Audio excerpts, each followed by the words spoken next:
Ternyata banyak dari kita paham betul penghasilannya berapa, tapi nggak pernah ngerti pengeluarannya berapa. Akhirnya boncos deh.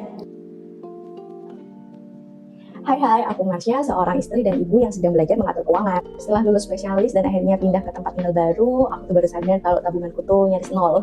Akhirnya setelah ada pendapatan, aku tuh benar-benar 6 bulan pertama fokus buat mencatat semua pemasukan sama pengeluaranku. Setelah akhirnya aku punya data lengkap sebenarnya pengeluaranku tuh apa aja, mana yang buat kebutuhan hidup, mana yang gaya hidup, mana yang bisa buat ditabung, akhirnya di bulan ke-7 aku melakukan budgeting. Dari budgeting itu aku bagi keuangan aku menjadi 3 besar. Yang pertama uang merah yaitu untuk living cost, lalu ada uang hijau yaitu untuk playing cost, lalu juga ada uang biru untuk saving. Untuk persentasenya masing-masing sih jujur tiap orang tuh pasti bisa beda-beda, tapi ada yang menyebut idealnya untuk living itu 50%, untuk playing itu 20%, dan untuk saving itu 30% dari pendapatan kita.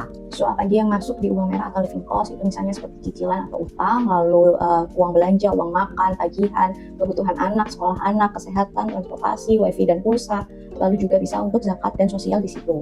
Uang hijau atau playing cost itu kisarannya mungkin bisa di 20% pendapatan, dan itu yang justru fleksibel, bisa banget kita tekan kalau kita mau. Itu misalnya kita untuk beli makeup baru, tas atau pakaian baru, ataupun untuk makan-makan di luar, biasanya memang budgetnya sebulan sekali lah.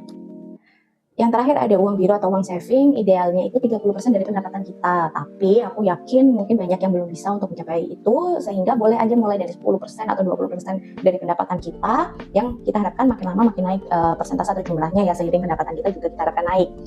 Uang saving yang aku pertama siapkan yaitu untuk dana darurat, lalu juga bersamaan itu dengan dana pendidikan anak.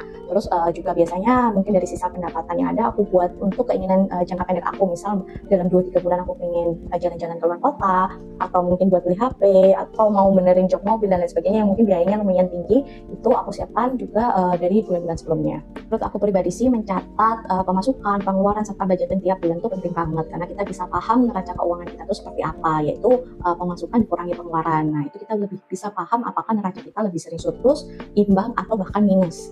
That's why untuk next video kita bahas yaitu merubah neraca keuangan kita dari minus menjadi surplus.